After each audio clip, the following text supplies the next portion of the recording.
Hey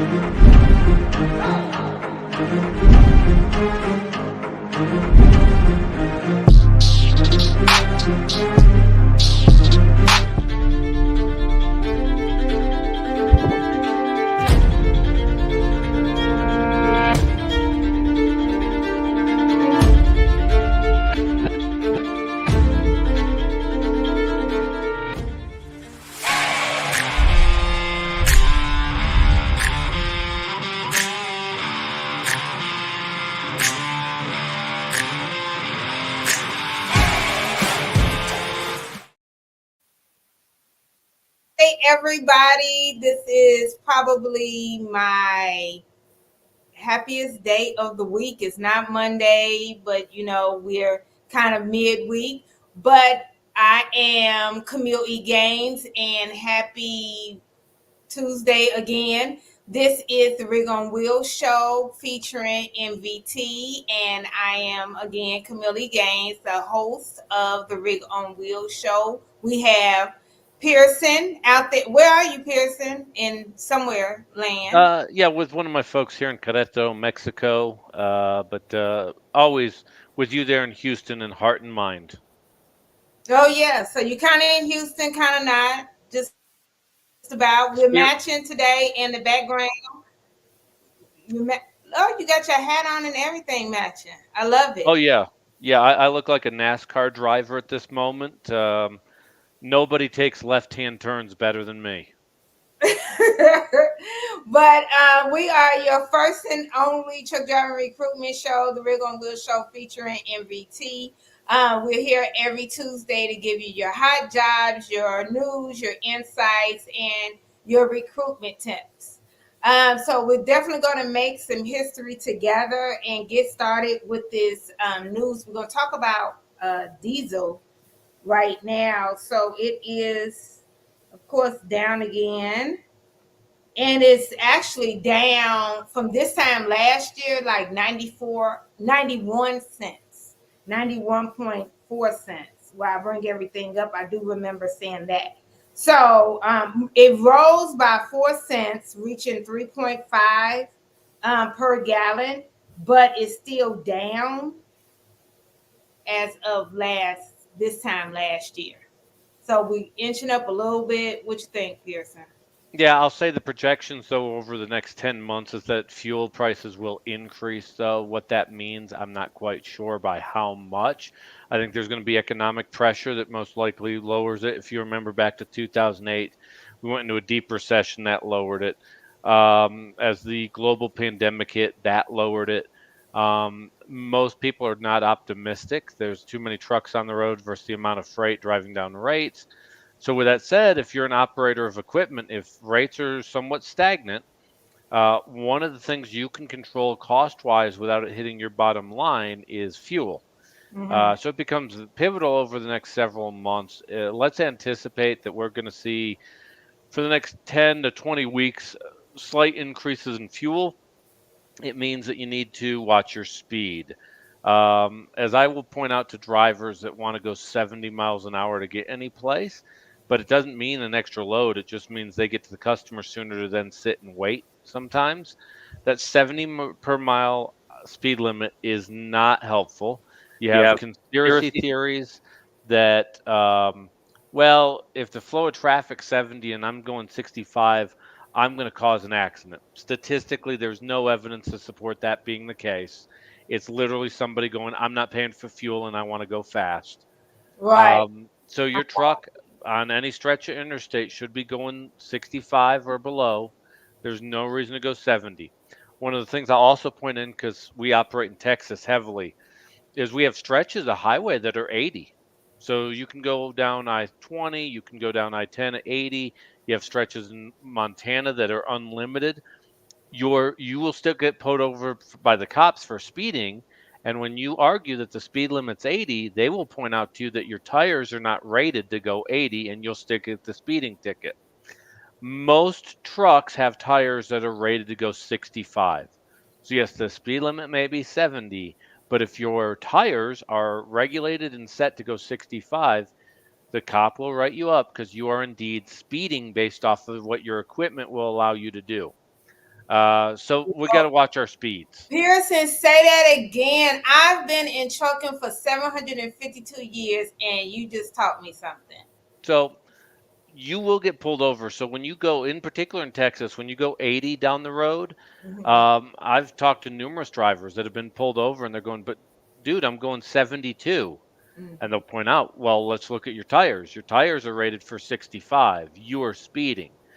The majority of tires in our industry, they do have tires that are set up to go 80. They're really expensive and you got to justify that cost. And there are a couple niches of the industry. In particular, I know you're going to talk about Hurricane Milton coming up. Yeah. When you start dealing with like FEMA trailers and things of that nature, where you are back and forth and you legally are allowed to throw the logbook out the window at that moment, when you're in that niche of the industry, there are tires that are set up to be run at 80 miles an hour with a full 80,000 pounds going down the road. The vast majority of tires in this industry are not set up to go 80. They are registered to go 65. And so when you get pulled over and you tell the cop, I'm in an 80 and I'm going 72, you can still get in trouble because in particular, a DOT officer understands it more than a normal traditional cop. And the DOT officer, when he's approaching the truck, he or she, one of the things they look at is your tires. They're getting a look at the equipment, how well it's maintained. Is it a new tire, an old tire? But briefly on the side, you can see what your truck's uh, basically set up for speed wise. It's one of the numbers on the tire. Um, this is one of those big things.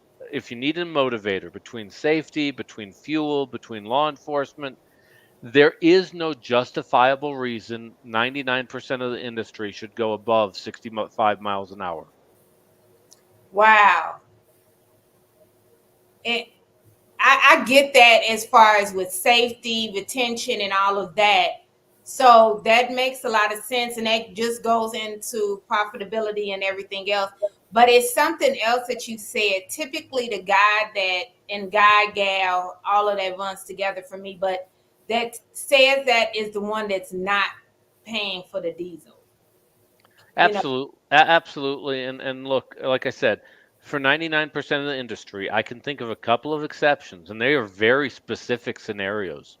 They are somebody after hurricane that FEMA has lifted the rules on logbooks and just needs you to run until you possibly can't go anymore. That happens once every 5 years, and it's normally a natural disaster that causes that to take place. And those are people moving, generally modular home moves, as an example. Mhm. Um, the biggest thing, once you get the equipment, once you Once you get get the the load, load, the only way you can salvage and save your paycheck is fuel economy. Fuel economy is what allows you as a driver to be financially successful as an owner operator or a viable employee for a company driver. Wow. That that just blew me away. It makes a lot of sense, and it makes a lot of sense why our regulations are the way they are. But it connects the dots for me a lot. Com- I like that. Completely understand. With Yeah, that said, I will say that brings us into what we're seeing on the market side in terms of freight at this moment, which I know we follow that. Both of us follow it fairly closely here. yeah, Bear with me one sec here yeah. because I got to Yeah. figure Bring out it what. up on your new phone that looks like a tablet. That is a phone. Well, I got to see which phone I did it on now. That's the problem is when you have two phones, you end up having way too many things. I would sing that song. You know that song, Kayla. I got two phones. I don't know what the song is, but generally I always thought when you had two phones, you were either a pimp or a drug dealer. So I Yeah. can't talk too loudly. Um, with that said, Okay. available loads up 5%, available trucks down 4%, dry van rates were up 2 cents, flatbed rates were up 1 cent, reefer rates were down 4 cents. If you look at the current market, sitting in dry van 186, sitting reefer 222, flatbed 218. Looking at excuse me, that was the other way around. So it is 186 for dry van, 222 for reefer, 218 for flatbed. 5-to-1 ratio of truck to or load to truck ratio on the flatbed, 13-to-1 on reefer, 3.7-to-1 on dry van. That's somewhat discouraging. Again, we want to start seeing that get closer to 5-to-1. If you look out at the 5 week average, we're looking at 196, 196, 193, 194, 194 on dry van, basically showing us just kind of creeping along. Got to get through October, got to get through November. There are some factors that may drive that up. Um, as we talked about with what's going on with the crazy folks there at the ports, we should see going into the next week a steep increase in rates. But what that doesn't take into account for is the loads that don't exist. So you'll see rates, especially going off the West Coast, go up, trying to persuade people to go to the Southeast. On the flip side, you'll see fewer loads in the Southeast. So we should see some potential artificial increase in rates. But when you average that out versus what isn't being put on the boards, that's a bit concerning. Um, and I'll let you run with this. It brings us down to Hurricane Milton, which is going to be a concern over the coming days. Yeah, and before we get into that, I want you to kind of explain to everybody why after um the crazy man allowed all of the longshore folk, the dock workers, to go back to work. So the strike was over. There was still such a chaoticness at the port and everything, and nobody was still moving. So, Uh, A, you create uncertainty. mhm, B, there's multiple steps to this process when loads come in. So they do come off the barge, they go into storage. There are steps. Well, so when they left, the first three steps stopped. The back 4, 5, 6 steps kept going on. So now you got to reset everything up in that transition from steps mhm, 1 through 6. So even though it was short lived, that still took place. It was a dumb strike, and you essentially had a union leader acting like a villain. I will cripple the world's economy. Sounds like something you'd see in an episode of Batman. At this point, I'm waiting for him to threaten to shrink the Eiffel Tower or use a freeze gun on somebody. There will be complications. Fortunately, it's not going to be the complications that some people feared. Most of the Christmas stuff has already been delivered to its end destination or a warehouse that leads into its end destination. We'll see what it does on the food side. So you may see some fluctuation still on produce and some other factors because, perishable goods that sit too long, that becomes a problem. yeah, So we'll have to see how that plays out. Um, but yeah, it's basically any business does not like uncertainty, and it created what was once stable. There hadn't been a strike in that part of the country since 1977, became unstable, and now adds more certainty for business and consumers. and that's an issue. Yep. That's an issue for us, and if it's an issue for us, it's an issue globally. It is, and we are definitely, as much as we talk about near sourcing, we are definitely a global economy. We are Yeah, the leader of the global economy. Trust me, part of what made the Great Depression so bad was because even pre World War II, pre World War One, even we had established ourselves as the world's largest economy, even at that point. hmm, When we have a recession, there's a trickle down effect, and everybody else has a recession. Our recessions are global recessions, where when Greece had financial trouble and everything went bad, we in the US didn't feel much of it at all. Greece's recession literally had no impact on us whatsoever, just because of size, scale. We are the consumer country of the world. When we have that flux, it is a domino effect, and honestly hits third world countries even more. yes, Because when there's uncertainty in the economy, people pull out of risky investments. One of the things that is a quote unquote risky investment is going into third world yes, countries. So, as an example, Guyana is currently experiencing huge oil boom, a lot of potential. ExxonMobil's involved, hmm, other companies, Chevron. Um, when people get scared and skittish and get conservative with investment strategies, those countries suffer even more than established countries because at that point you become very conservative with your investment dollars. And I'm not talking about Warren Buffett and Berkshire Hathaway. It's your mom and pop that have a 401k someplace. yeah, It is Maybe your family, someone died and gave you 5 shares of American Airlines or something weird like that. People get conservative when times are bad. What would be considered a risky investment tends to get hit twice as hard as what would be considered a conservative investment. And to piggyback on what you're saying, I'm actually reading a book by Tony Robbins, and he hits on that. And I know this book was probably written, I don't know how long ago, or anything like that. I, I'm trying to look and see how long ago it was written. But anyway, it's Money Master the Game. And he basically kind of talks about that. It's just so funny, like books like that, Think and Go Rich, Money, Master the Game. Those books are so timeless because stuff that happens in our economy that can always history repeats itself basically. So what you are saying is lightweight explained in that book. Actually, in chapter 2, he hints or talks about that. So just what you said about the third world countries and yep, pulling out Yep. of it, 401ks, mutual funds, and all of that good stuff. Now, I will tell you, as a driver, I am a big, strong advocate of 401ks. And often, as a driver, we tend to look at things very short term and not long term.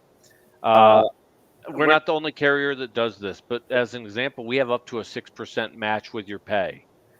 It's free money. And so if you plan on staying at a carrier long term, the 401k is a valuable asset, even if you don't retire there, but you walk away from it. When a company does a company match, you're getting free money.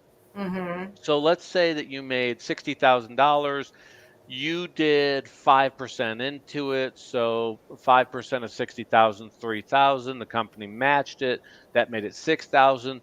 You're not going to time it. You're not a professional investor. You're it will go up and down, but 6,000 is better than 3. And I will tell anybody that 401k often gets overlooked by drivers. It should be one of your conversations as you're looking at carriers. Does the carrier offer 401k? How long do I have to wait? Do they do a company match? That needs to be taken into account when you look at overall compensation. Because if you're going to a carrier and they do not have a 401k and they do not do a company match, okay, well, if this carrier pays 60 a year, I need you to then pay me 66 because you don't do the 401k company match, and so I need to hold you to a different standard. It should be one of the conversations that you have with your recruiter is talk to me about your 401k. Trust me, a lot of recruiters will get thrown back by wait, what? Because they don't get asked that a lot. But it's one of the things as you go down your checklist of what you like, the 401k and long-term investment strategy is a discussion that I wish more drivers had because there's a lot of money left on the table because of it. Yeah, I agree with that, definitely. And we're going to talk about some of MVT's benefits later Yep. on in the show, definitely. So, Hurricane Milton and its potential path. So, right now, its current strength and path is a category 3, which is around 120 miles.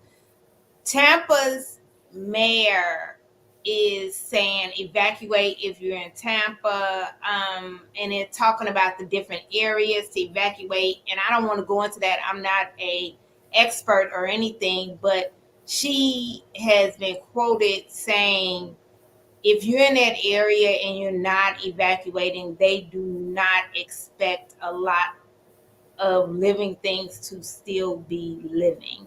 And I don't know if the guy that was on, they put him on TikTok and then on Instagram. I don't know if he was a meteorologist or a hurricane expert, a specialist, but when he was explaining everything, the fella he started becoming emotional, and to see your meteorologist or a weather person getting choked up when he started talking because he said that more than likely once it goes from Yucatan on up, it's probably going to go into a category 5, and that's rare and unheard of for us. he was crying. That was a lot because he knows at that point. Yeah, we know what that means, but it could reach up to 220 miles. So that is devastating.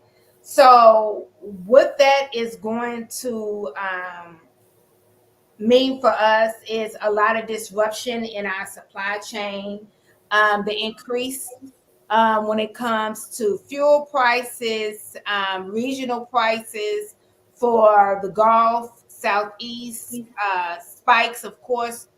Well, they were already talking about Flying J in Georgia down there around the panhandle that is out of diesel and fuel for the gas for the cars, delays in routing and all of that.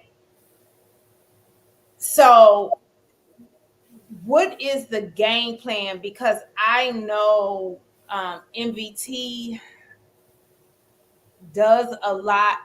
Like, what's the plan? And it's a lot for me because we got colleagues and friends down there in Florida. We got drivers that we know in Georgia that's right there.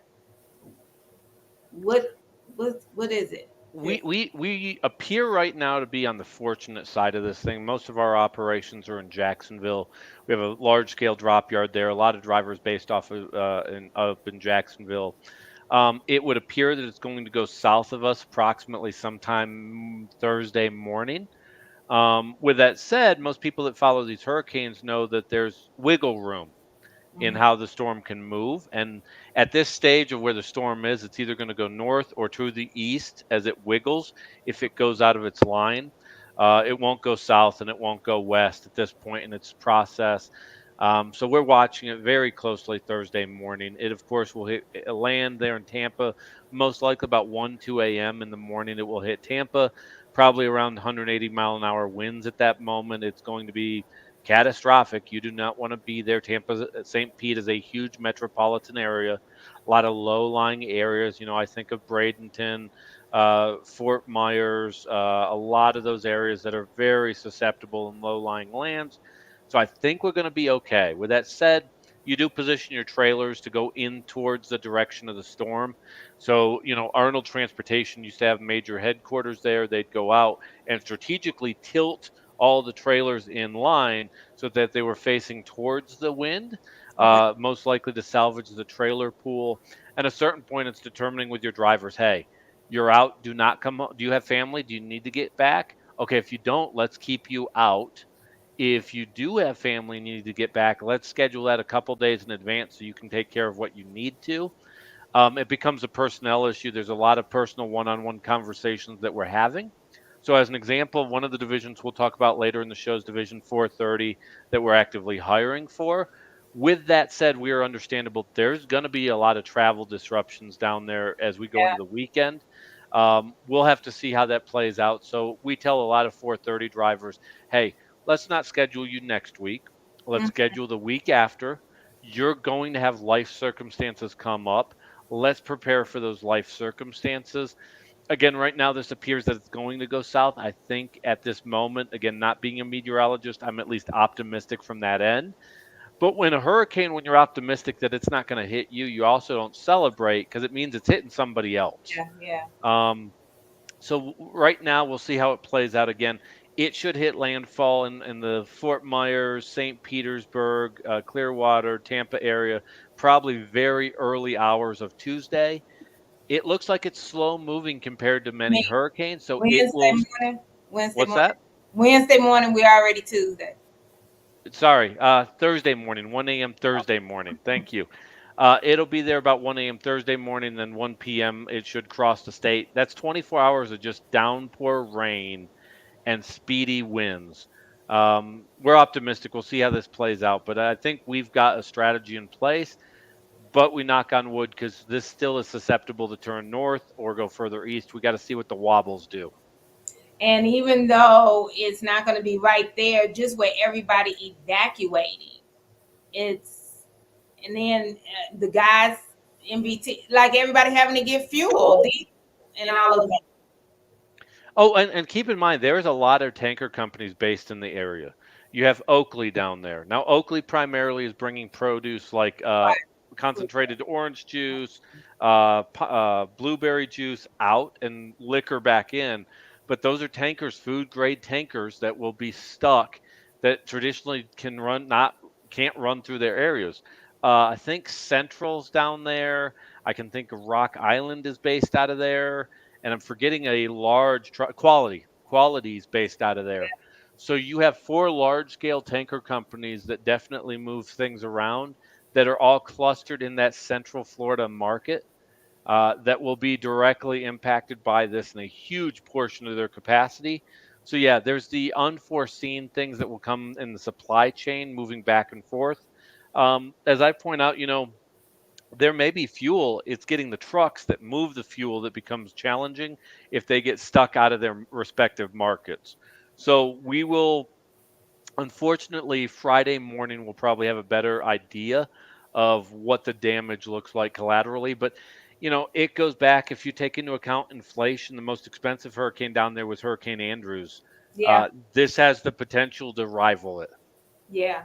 They said that they believe that this will be the worst. And just keep in mind, when Milton comes, we're still dealing with the Carolinas that have done what they've done, and companies like Epps is all their accounts is Helen, Hurricane Yep. Helen. That Now, so it's where drivers become valuable in the aftermath, because I can tell you, Division 430 relies heavily on Lowe's. Lowe's is our main account on that. Given what Lowe's sells, I see Lowe's being very busy for the remainder of the year in that market as people rebuild, as things are done to basically repair the damage. And it's where the drivers realistically, not all drivers are heroes, but a lot of them. And what I mean by that is when we had COVID, as an example, there were a lot of drivers that came off the road, some for very severe reasons. They had health issues. I get it. But there was a certain demographic that stayed out there and ran and kept the country going that you can't emphasize it enough. This is one of those times that you'll find out who the heroes are on the road. It's the drivers that respond to catastrophe and walk towards the danger versus walk away from it. It's like with law enforcement. When 9/11 happened or the bombing at the Boston Marathon, you had some people that walked away, but you had other people that walked towards the danger. This is where those drivers get called upon, and where there's always a certain demographic, a certain percentage of the drivers that respond and go, I'm needed, and they respond accordingly to it. So if there's a silver lining in all this, I'm excited because I think people that drive the four wheels on the road get a chance to actually witness those people and do what they do. yeah, and it's so many drivers that have been answering that call, and going to the Carolinas and helping out is just remarkable to see it. I'm every day I see it on LinkedIn how many drivers are just there helping out. And then even more than that, all of the towns that have literally been washed away. But one thing is, with all of these skilled men and women, whether it's drivers or other blue collar workers, and now they are having, eventually over these next months, let's be honest with it, they're going to have to be relocated to other states, right? They're going to have to move to these other states. So guess what? The skilled workers, they're going to be in other states. And if they're truck drivers, now they're going to be living in Tennessee and other states like that. And now they'll be able to run out of those states. So thank goodness that they had those skills. And as a driver, you be out of it. So with saying that, Kayla, let's definitely go to commercial. And then when we come back, you want to talk about hot jobs. Okie doke.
everybody. Welcome back. You know what? Let's do. Pearson had a good one for last segment, and it was my fault. I definitely forgot about it. Pearson, let's talk about the 100 private carrier thing. That was Yeah, pretty exciting. yeah, it's one of the things that's somewhat interesting in this industry. A lot of drivers are attracted to dedicated opportunities, and a lot of drivers always talk about wanting to get onto a private fleet. Some good, some bad, depending on what your needs are. But one of the things that's interesting is for the past 13 years, it's generally been PepsiCo as the number one carrier. That got surpassed by Walmart. That confuses a lot of drivers when you think that Walmart's a good customer for us. A lot of carriers work with Walmart specifically out of some areas. In fact, on some large scale dedicated accounts out of places like Monroe, Georgia, Effingham, Illinois, Cleburne, Texas. With that said, Walmart now ranks as the number one for private carrier at this moment. The retail giant has expanded its fleet to 12,663 power units, an increase of about 1,300 from a year ago. That was more than enough to overtake longtime industry leader PepsiCo for the top spot. While adding new equipment, Walmart also has invested in its drivers in recent years. The company has boosted driver pay, established training programs for in store and warehouse employees to transition into professional driving jobs. The first graduates of that driver training program hit the road last year. Walmart's been an interesting thing. Walmart's pay is unusually high. Yeah. Their truck drivers average about $105,000, $110,000 a year, depending on the market that you're in. Now, I point out to every driver, their qualification standards are also just as high. So, in one of the markets I'm familiar with, you have to have 3 years of driving experience, no tickets, no accidents, Mm-hmm. and worked at one place. That's pretty tight. Not many drivers actually fit that spectrum. And the drivers that do fit that spectrum are most likely in the top 10 percentile of their respective carrier they're presently at, i.e., they're not in the job market. They're not talking to somebody like you and I. No. What I will tell any driver is invest in your career. If you want a premium job long term, stay someplace 3 to 5 years, avoid tickets and accidents, and set yourself up to where you are at the top percent of drivers. I know a lot of drivers get frustrated. Why can't I get that job if I have a ticket, if I have an accident? But it's kind of like a doctor. There's Mm-hmm. doctors out there that make a really good living.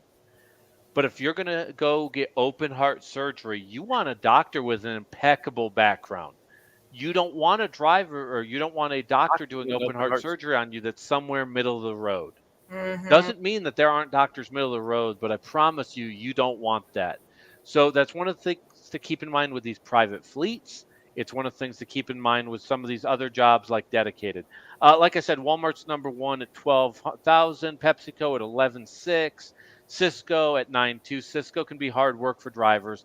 A lot of food deliveries, hand deliveries into restaurants, a lot of people interaction. Not for everybody, good paying jobs. Performance Food Groups at 4, 5's US Foods, 6 is Reyes Holdings. Do not know a lot about Reyes.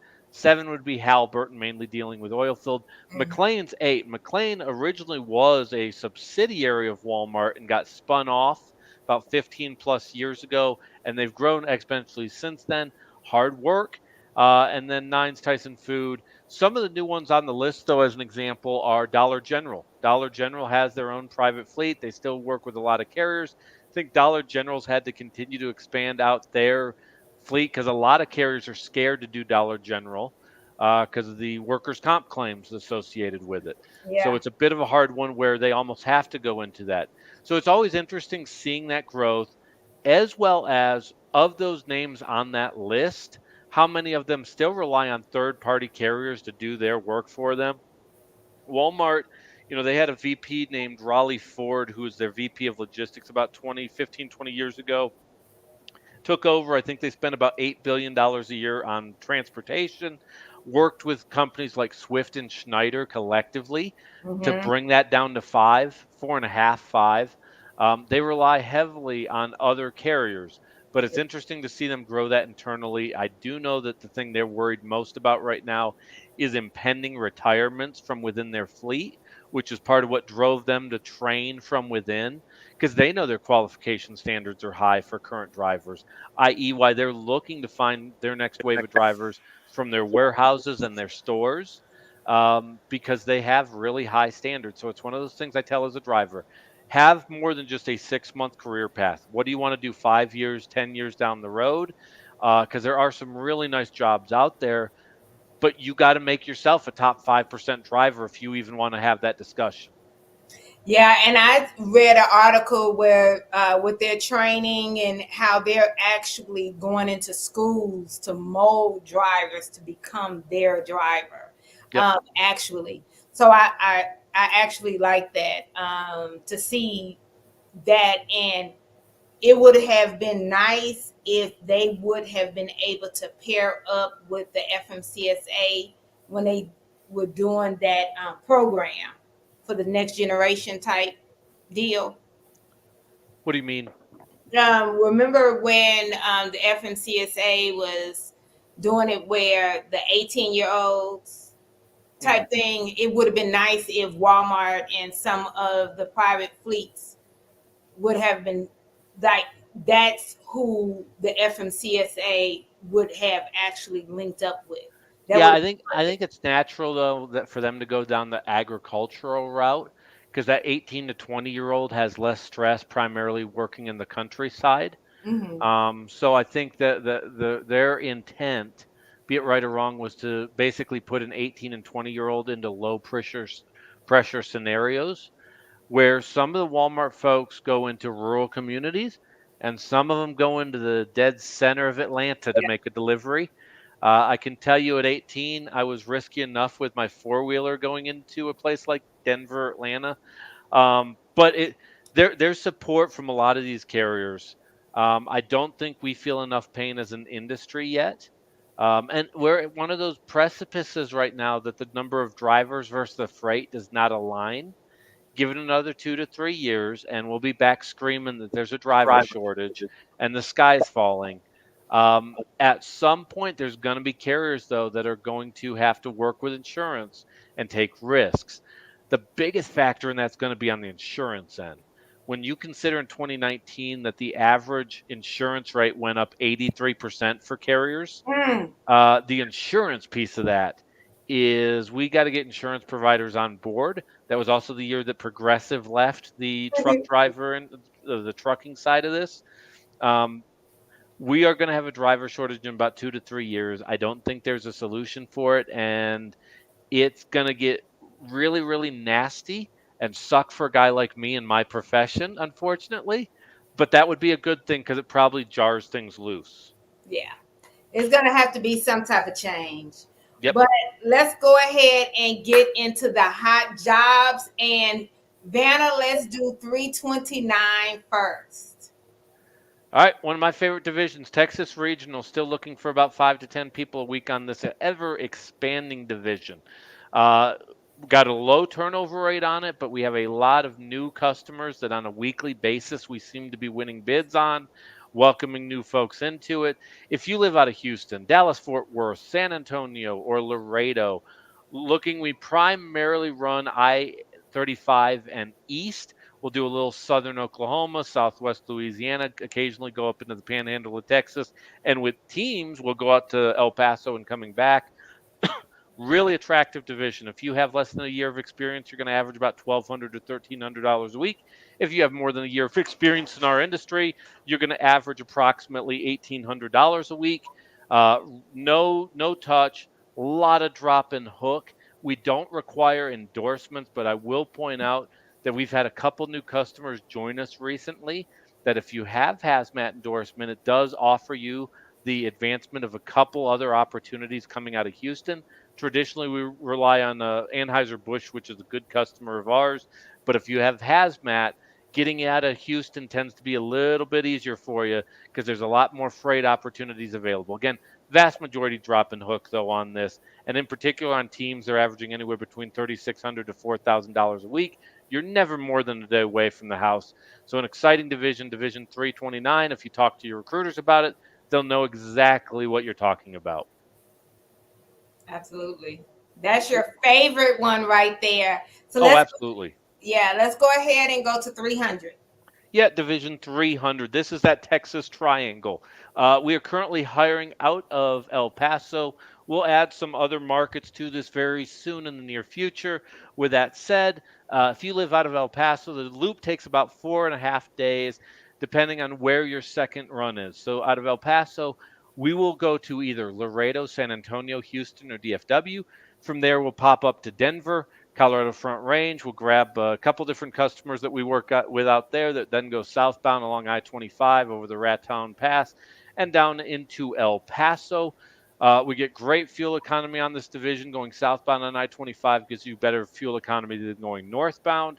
So in that counterclockwise motion, good advancement opportunities in terms of being able to be one of those people to compete on the best MPGs within the fleet, averaging about $84,000 a year on this account. And you're home every 4.5 days. Like clockwork, you're able to tell your family, hey, I'm getting home Thursday at this time. You get home, do your full 34-hour reset, and keep going at it. This is where the quantity of your home time, how often you're getting home, makes this really desirable to about 80 individuals that we have on this currently. The nice thing here with these engineered lanes, as I point out, is if you're on a dedicated run and you discover you don't like the customer, that's the job. Where with this engineered lane, we rely on 18 different customers. Of those 18, 15 of them have been doing business with us for at least 10 years. One of them recently gave us their Dry Van Carrier of the Year 5 years in a row. So they know us well. We have good relationships with all of the customers, well established, a lot of drop and hook, utilize local drivers in a lot of these markets to do the end delivery or final mile delivery. So you're able to hook up to the next trailer and keep going on. So yeah, Division 300, big division for us. Now for my favorite division, 430. This is the one that, as Milton comes through, is going to be really important based off of the work that we do for Lowe's. So if you live out of the Jacksonville area, we'd love to talk to you. It's the stress-free division. It's I-10. If you live in Jacksonville, most everybody's trying to scoot you up I-95 or up to 285 around Atlanta. And it's worth doing if they pay you a ton of money, but if they don't, it's not worth doing. This is really going out of Jacksonville, delivering to Houston, onto Laredo after that, and then from later Laredo right back to Jacksonville, averaging anywhere between $1,100 to $1,300 a week. Weekly home time, in fact, you'll get home generally about within 5 days. Really good for teams. Teams will tend to do two loops, which solo drivers will do one loop. We have about 75 individuals on this job. We believe over the next month we're going to need to add another 25 to get that up over 100 based off of the communication we've had Lowe's along with our returning customers back into Florida. So this is a division that's going to be very consistent over the next several months. Division 430, again, if you talk to your recruiter, you may want to see what Milton does. So don't schedule orientation for next week. Most likely, you're going to want to try to schedule orientation the week of the 21st rather than the week of the 14th. With that said, we have these opportunities and a whole lot of other opportunities we'd like to talk with you. We hire out of markets like Phoenix, Portland, Salt Lake City, Denver, El Paso, Albuquerque, DFW, San Antonio, Laredo, Houston, all over Tennessee and Kentucky, St. Louis, Jacksonville, doing orientations out of El Paso, Laredo, and Nashville. Again, either with us or we'd love to have you as a coworker or with any of the Rig on Wheel clients. They have about 40 of them, a little more than that. They're going to ask you, what are your wants? What are your needs? What are your desires? Are there any other decision makers in this? Tell us about your background. Because ultimately, as a driver, you do not have the time to sit and talk to 12 to 15 other recruiters trying to figure out what jobs is best for you. And are they telling you what you want to hear, or are they telling you what the job actually is? Let the Rig on Wheels team go ahead and work with you to find the best opportunity. I'm a little bit biased. I hope you come to us, but they're ultimately going to place you in the place that you're going to be most successful long term. And when we hire from Rig on Wheels, we hire drivers that stay with us because they've done that vetting in the early stages of the process. So if you call 281-968-3100, that's 281-968-3100, or visit rigonwheels.com. We hope to welcome you as a coworker with Mesilla Valley Transportation. I'll even make sure you get the hat.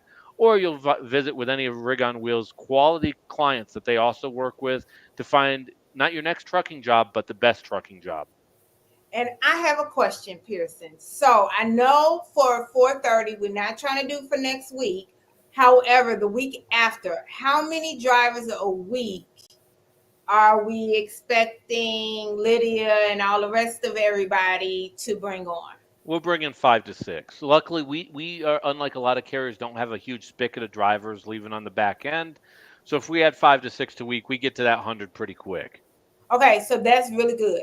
So 5 to 6 a week is what we want Lydia and all the rest of them to recruit out of Jacksonville every week, and we need the professional drivers because Lowe's does not play any games, that's for sure, and it's going to need a lot of help for Milton. Yep. So okay, I just wanted to make sure, and we're looking to inch it up to 100 drivers. Oh, absolutely. In particular, I could use a couple teams on that.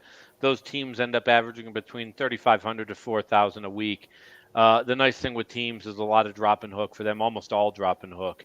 And so teams would work well on that as well and can make up the difference. Okay. So, like Pearson said, definitely give us a call at 281-968-3100, 281-968-3100, or go directly to the website at rigonwheels.com. And if you are interested in any of these hot divisions or any of the other ones, we'll definitely get you started right away. Remember that 6 months experience is what we are looking for. But let's say you don't have quite 6 months experience, but you have someone that you want to mentor you and they have 18 months experience and they are clean.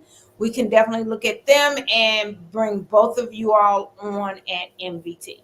Absolutely. We have a mentorship program that if you know somebody with a clean, stable work history, 18 years of experience in the last 18 months where they've been stable working and steady working, great opportunity to bring them in to be a mentor for you to get your career off the ground.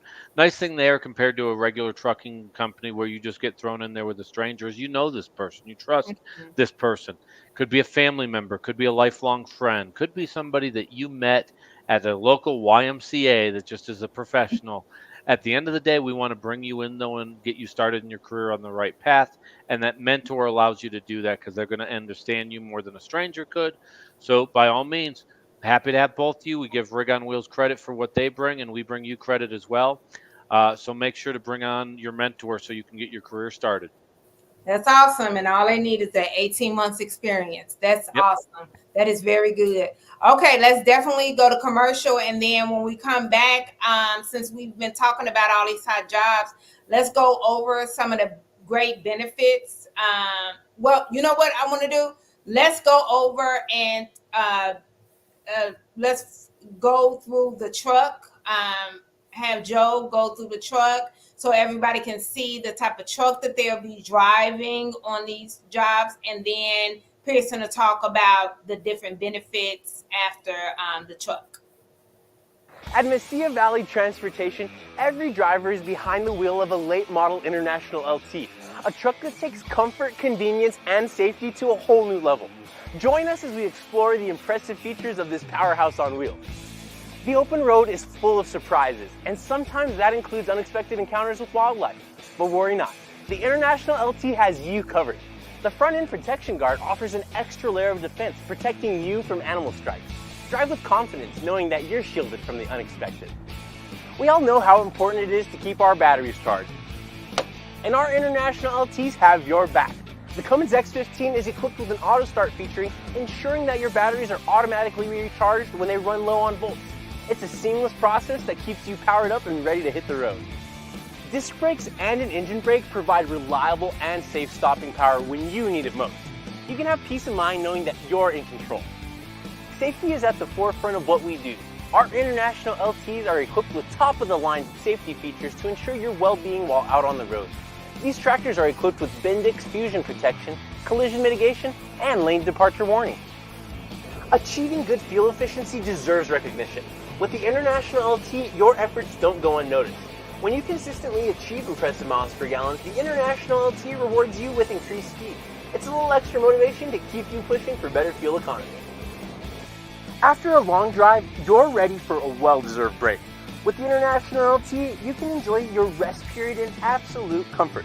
Thanks to its auxiliary power unit, you can keep the driver's cabin heated or cooled just the way you like it. No matter the weather outside, you'll always find your sweet spot within our International LTs. The International LT understands that comfort extends beyond driving. It's a space where you can truly feel at home. I'm a big guy, and I have room to move around in here. With plenty of room to spare, the International LT accommodates even the tallest drivers. And there's ample storage for all your clothes, cooking essentials, and tools, making life on the road even more convenient. Speaking of cooking, bring along your appliances and don't sacrifice any luxuries thanks to all of our International LTs being equipped with built-in inverters. Dry your hair, make a smoothie, or play a game, all from the comfort of your truck. We take pride in our well-maintained fleet, and if by chance you do come across something wrong on your truck, you're never far from help thanks to our valuable relationship with Penske. With more than 750 brick-and-mortar Penske shops nationwide, their expert team is always ready to assist you. From routine maintenance to unexpected repairs, they'll get you taken care of and back on the road in no time. And there you have it. Just a few things about this late model International LT that make MVT the place to be. Hey y'all, welcome back. Welcome back. Okay, so you see everything that's good about that truck. My favorite part is the fact that it's a huge bunker and Joe is a tall human. He's like my son. These tall people that are just unnecessary. You don't need to be that tall to unscrew a light bulb. But it shows that he's comfortably able to be in the condo with no issue whatsoever. So that is pretty good. But what I want Pearson to talk about is the unmatched benefits. It's really great. But I need all of Rig on Wheels recruiters to turn off now because we don't have these benefits. Yeah, it's the key thing is we want drivers, employees, coworkers to be comfortable, secure, and we view this as a long-term relationship. This is not about me getting you in the door next week. It's how are we going to still be working together 5, 10 years down the road, potentially as your last stop in your career, be it as an employee working in an office doing billing, a driver on the road, a salesperson, a guard shack attendant. We want and respect everybody and want them to have a long term home with us. And part of that, as an adult in the real world, we have a lot of things to take on, and those benefits matter. Between the health insurance with an extensive coverage network at reasonable prices.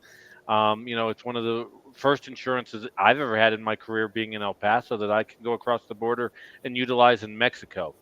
That's valuable if you live in El Paso. May not be valuable if you live in Columbus, Ohio, as an example, but it's one of those little things that we find people value. It's the 401k we discussed and the up to 6% company match with a lot of options, 11 different options that you're able to put your money in because how a 21-year-old and how a 50-year-old invests their 401k is different based off of their life goals and where they're at that moment. That 401k is valuable. I tell anybody if you're under the age of 40, you want to take advantage of it because you get compounding interest that allows you to reap the benefits of years of growing your money along with the company match so that you got double the money going into it. The nice thing too is if you're over the age of 55, we have a lot of programs that will work with what the government allows for you to play catch up with your 401k. So if you didn't invest early in your career, that you can put extra money into that 401k to try and catch up. So when you do retire, you're comfortable.